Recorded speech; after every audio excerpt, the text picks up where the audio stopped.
Hey everyone, in this video, I will be walking you through how to log into McDonald's app.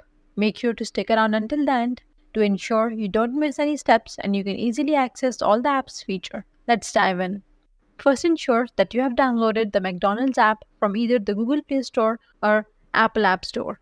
And once the app is installed, click on it to launch the app. Upon opening, the app will ask you to select your country or region. So choose your respective country from the list to proceed. After selecting your country, you will land on the app's main screen, and on the main screen you will see Login button. Click on it, and on the login screen you will be prompted to enter your details. And if you already have McDonald's account, simply enter your email address and password. And if you do not have an account yet, then create account and follow the steps to register with your email and a password. Alternatively, you can choose to log in with your Google, Facebook, or Apple ID. And after entering your credentials, click on Login button. And if you have entered the correct information, you will be now logged into your McDonald's app. That's all for today's video. Leave a comment and let us know if this is helpful. Thanks for watching.